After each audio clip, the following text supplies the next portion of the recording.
पैसे दे, मैंने चीज खानी है। बेटा कुकू, मैंने ताज़ा खाना बनाया है, आप घर का खाना खाए, चीज बाद में खा लेना।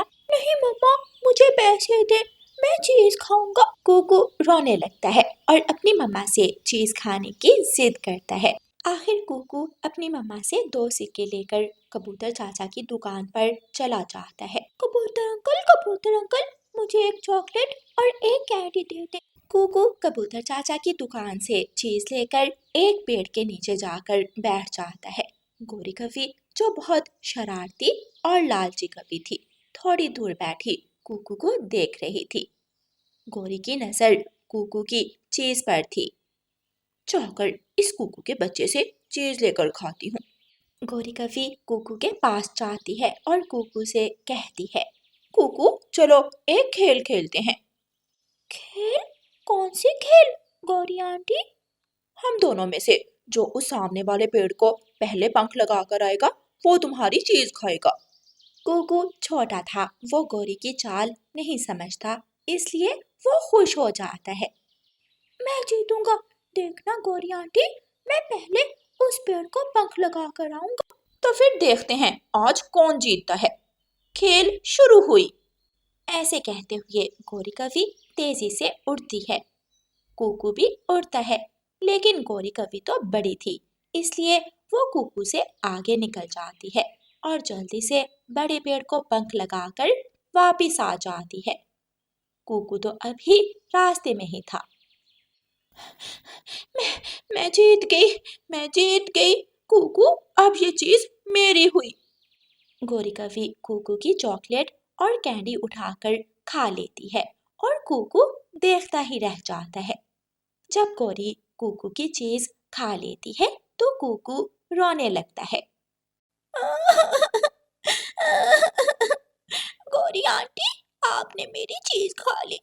मैंने बहुत मुश्किल से मम्मा से पैसे लिए थे, आपने मेरी चीज क्यों खाई? अरे अरे, तुमने खुद ही तो मुझसे शर्त लगाई थी, जो जीतेगा वो तुम्हारी चीज खाएगा। मैं मम्मा को बताता हूँ जाकर, आपने मेरी चीज क्यों खाई? कुकू रोता हुआ घर चला जाता है और गोरी कवि भी वहां से उड़ जाती है। मम्मा मम्मा, गोरी आंटी ने मेरी चीज छीन कर खा ली।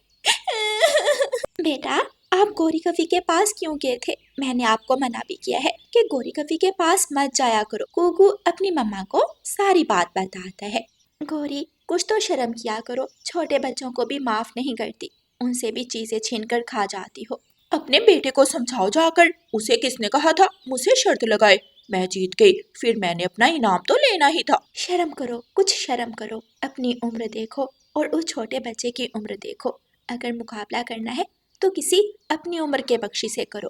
गोरी कवि जंगल में उड़ती रहती और जैसे ही किसी छोटे पक्षी को कोई चीज खाती देखती तो उसके पास चली जाती। जैसे आज छोटा मिठू चाचा हलवाई की दुकान से समोसा लेकर आया था।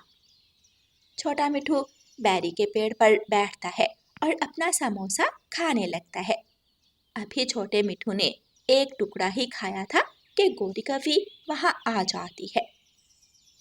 छोटे मिठू, पता है कल कुकू ने मुझसे शर्त लगाई और कुकू मुझसे जीत गया, क्या तुम भी मुझसे जीत पाओगे? आंटी, मैं कुकू से कम नहीं हूँ, मैं आपको जीत कर दिखाऊंगा। बताएं मुझे क्या करना होगा? अपना समोसा यहाँ रखो, पहले हम खेलते हैं और बाद में तुम अपना समोसा खाना। मैं छुपती हूँ और तुम मुझे ढूंढना, देखते हैं क्या तुम मुझे ढूंढ पाओगे? छोटा बच्चा गोरी की बातों में आ जाता है। गोरी कवि उड़ती है और एक पेड़ के पीछे छुप जाती है। छोटा मिठू अपना समोसा बैरी के पेड़ पर रखकर गोरी कवि को ढूंढने लगता है। जैसे ही छोटा मिठू थोड़ी दूर जाता है, गोरी कवि जल्दी से उस पेड़ पर आती है और छोटे मिठू का समोसा उठाकर भाग जाती है। गोरी आंटी, मैं हार गया। गोरी आंटी, मैं हार गया। आप कहाँ हो? सामने आ जाए। गोरी कवि कहाँ थी? गोरी कवि तो नदी पर बैठी छोटे मिठू का चुराया हुआ समोसा खा रही। मेरा समोसा, मेरा समोसा कहाँ गया? मैंने अभी यहाँ अपना समोसा रखा था। छोटा मिठू रोने लग जाता है और रोता रोता वहाँ से उड़ता है। मैंने देख लिया, मैंने देख लिया। गोरी आंटी, आप मेरा समोसा खा रही थी। आपने ही मेरा समोसा चुराया है। नहीं नहीं छोटे मिठू, तुम्हें गलत फहमी हुई है। मैं तो मकई का दाना खा रही थी। देखो देखो मेरे मुंह में मकई का दाना है या समोसा। गोरी कवि अपनी चोंच खोलती है। आपके मुंह में तो कुछ भी नहीं है, लेकिन मैंने दूर से देखा, आप मेरा समोसा खा रही थी। आप गंदी है। मैं फिर आपसे कभी नहीं खेलूंगा। आपने मेरा समोसा खाया। छोटा मिठू रोता हुआ अपने घर चला जाता है। इसी तरह एक दिन कबूतर का बेटा कीकी बैठा बिस्किट खा रहा था। गोरी कवि वहां चली जाती है। कीकी, क्या तुम आंखें बंद करके उड़ सकते हो? नहीं आंटी, मैं तो नहीं उड़ सकता। लेकिन मैं तो उड़ सकती हूँ। चलो मैं तुम्हें आंखें बंद करके उड़कर दिखाती हूँ। गौरी कीकी के सामने अपनी आंखें बंद करती है और वहां से उड़ती है। गौरी अपनी एक आंख खोलकर देख लेती और थोड़ा उड़ लेती।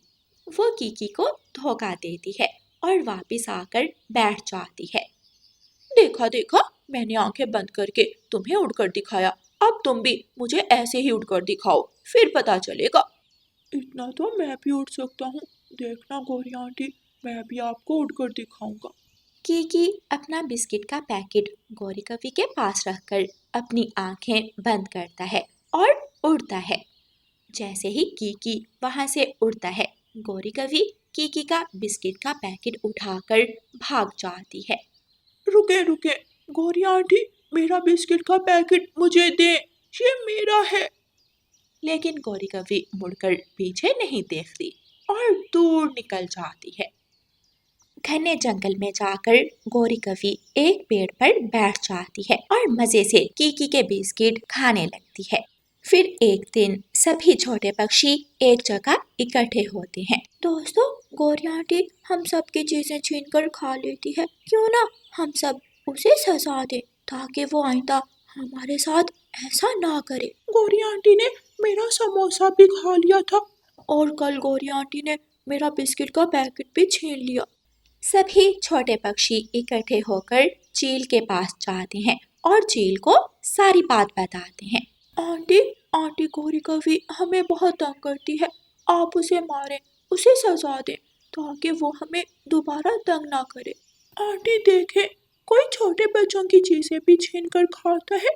गौरी आंटी तो छोटे बच्चों को भी माफ नहीं करती। चील का कोई बच्चा नहीं था, इसलिए उसे बच्चों से बहुत प्यार था। चील बच्चों से कहती है, उसे किसी तरह मेरे पास ले आओ, फिर देखना मैं उसे ऐसी सीधी करूंगी कि कभी तुम्हें तंग नहीं करेगी। फिर कुकू और छोटा मिठू गौरी कवि के पास जाते हैं और गौरी कवि से कहते हैं, आंटी आंटी, हम सब छोटे दोस्तों ने मीठे चावल बनाए हैं, चले आप भी हमारे साथ बैठकर मीठे चावल खाएं। मैं इन छोटे पक्षियों को इधर उधर भेजकर सारे मीठे चावल खा जाऊंगी। बहुत मजा आएगा। आंटी गौरी क्या सोचने लगी? चले आप भी हमारे साथ चले। गौरी कवि कुकू और छोटे मिठू के साथ उड़ती है और पहाड़ों की तरफ चली जाती है। कहाँ है मीठे चावल? कुकू, हंडिया कहाँ है? चूल्हा कहाँ है? और आग कहाँ जलाई है? पेड़ के पीछे से चील निकलकर सामने आती है और गौरी कवि को पकड़कर मारने लगती है।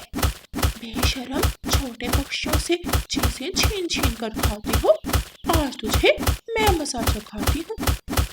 चील चील, मुझे छोड़ दो, मुझे छोड़ दो, मुझे मत मारो। आंटी चील, और मारे गौरी आंटी को, ये हमें बहुत तंग करती है। चील गौरी कवि की खूब पिटाई करती है और छोटे पक्षी खूब हंसते हैं। फिर किसी न किसी तरह गौरी कवि जान बचाकर वहां से भाग जाती है और दोबारा कभी भी छोटे पक्षियों को तंग नहीं करती।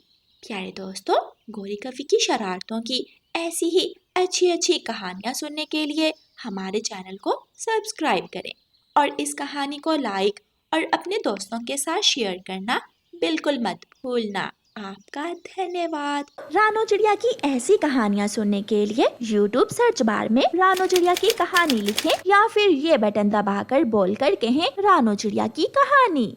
कबूतर, मेरी बात सुनो। कबूतर, यहाँ आओ। अगर मैं इस चील के पास गया तो ये चील मुझे खा जाएगी। ये मुझे धोखे से अपने पास बुला रही होगी।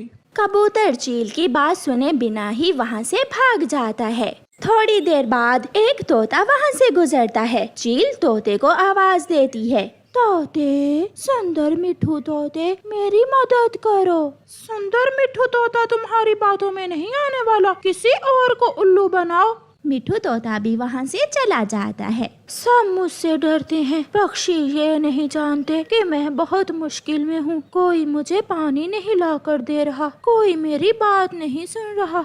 वो चील बीमार बनकर मुझे अपने पास बुला रही थी चिड़िया, मगर मैं तो दूर से ही चील की बात सुने बिना ही वहाँ से दौड़ आया हूँ। तोते भैया, हो सकता है वो चील सच में बीमार हो, आपको उसकी मदद करना चाहिए थी। ना बाबा ना, मैं तो चील के पास से भी ना गुजरूं। चीलें बहुत झूठी होती हैं। तोते की बात सुनकर चिड़िया के दिल में दया आती है और वो पहाड़ों की तरफ चील के पास जाती है। चील दी, क्या आप बीमार हो? हाँ चिड़िया, मुझे कल से बुखार है। मुझे बहुत प्यास लगी हुई है। कोई मुझे नदी से पानी ला दे, फिर ही मैं बचूंगी, वरना शाम तक मैं प्यास से मर जाऊंगी। चील दी, अगर मैं पानी लेकर आऊं तो आप मुझे खा तो नहीं जाओगी? नहीं नहीं, मेरा विश्वास करो। मेरा पंख छू कर देख लो, मेरा शरीर कैसे तप रहा है। नहीं नहीं, छूने की जरूरत नहीं है। डरती डरती चिड़िया चील के लिए पानी लेने नदी पर जाती है। चिड़िया एक मटके में पानी भरती है और वापस उड़ती है। चील दी, ये रहा पानी और ये रहा गिलास, जी भरकर पानी पी लें। चिड़िया, मुझे एक गिलास पानी डाल दो, मुझ में इतनी ताकत नहीं है कि मैं उड़ सकूं। फिर चिड़िया मटके से पानी का गिलास डालकर चील को दे देती है। अब मैं जाऊं? हाँ चिड़िया, तुम्हारा बहुत बहुत धन्यवाद जो तुमने मुझ चील पर विश्वास किया। चिड़िया वहाँ से चली जाती है। कुछ दिन गुजर जाते हैं। चिड़िया की पड़ोसन गोरी कव्वी बहुत लड़ाकी थी। वो नदी पर बैठी हुई थी। पास उसका बेटा जग्गू कौवा खेल रहा था। चिड़िया का बेटा कुकू भी वहाँ आ जाता है।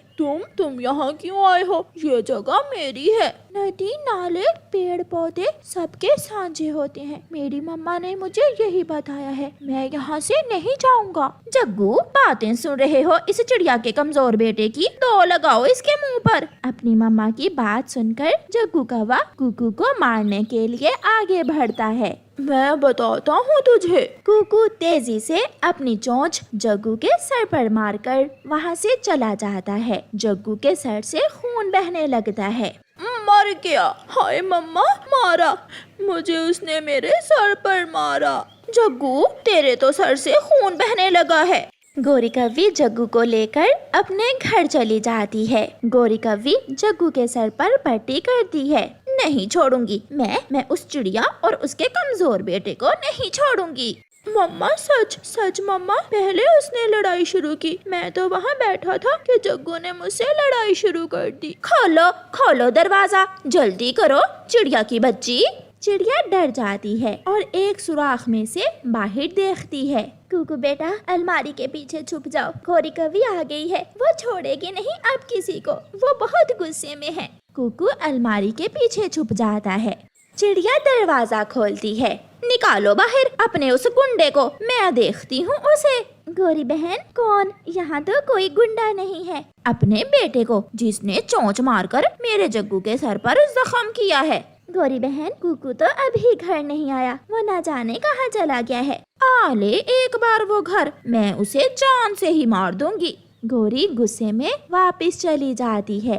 कुकू बेटा, जल्दी चलो, अब हमें ये घर छोड़कर कहीं और जाना होगा, क्योंकि गोरी अब बदला जरूर लेगी। मम्मा, मेरा दोष नहीं है, लड़ाई उसी ने शुरू की थी। मगर मम्मा चिड़िया अपने बेटे को साथ लेकर अपने घर से निकलती है। रास्ते में मम्मा चिड़िया को वही चील मिल जाती है जिसकी मदद कुछ दिन पहले चिड़िया ने की थी। चिड़िया, ये सामान लेकर तुम कहाँ जा रही हो? चील दी, मेरे पड़ोस में एक कौवी रहती है। वो मेरे बेटे की जान की दुश्मन बन गई है। वो मार देगी मेरे बेटे को, इसलिए मैं अपना घर छोड़कर कहीं और जा रही हूँ। सालिम हमेशा कमजोर पर ही जुल्म करता है। तुम चलो मेरे साथ, मैं देखती हूँ कौन है वो कौवी। चील चिड़िया को वापस ले जाती है। थोड़ी देर बाद गोरी कौवी फिर से आ जाती है। निकल बाहर निकल, तेरी मौत आई है। चिड़िया के बच्चे, तेरी हिम्मत कैसे हुई मेरे जग्गू बेटे पर चोंच उठाने की। चिड़िया के घर से चील बाहर निकलती है। कहाँ है मौत? काली कौवी, और किसे मारने आई है तू? चील चाची, आप यहाँ क्या कर रही हो? सुन कौवी, अगर दोबारा चिड़िया को या उसके बेटे को मारने की कोशिश की तो उल्टी लटकाकर तेरी पूंछ पर मारूंगी। चल भाग यहाँ से, आई बड़ी काली कौवी कहीं की। चील दी, मैं तो मजाक कर रही थी। चिड़िया तो मेरी सहेली है। चिड़िया और उसका बेटा भी बाहर आ जाते हैं। चील दी, अब आप जाइए। अगर दोबारा इस काली कौवी ने मुझे तंग किया तो मैं तुरंत आपको बता दूंगी। चिड़िया बहन, मैं तो पूछने आई थी कि आज तुम हांडी में क्या बना रही हो। मेरी तुम्हारी लड़ाई खत्म हुई। ये सुनकर कुकू हंसने लग जाता है। आंटी कौवी तो भीगी बिल्ली बन गई। गोरी कौवी वहाँ से भाग जाती है और चिड़िया अपने बेटे के साथ खुशी खुशी रहने लगती है।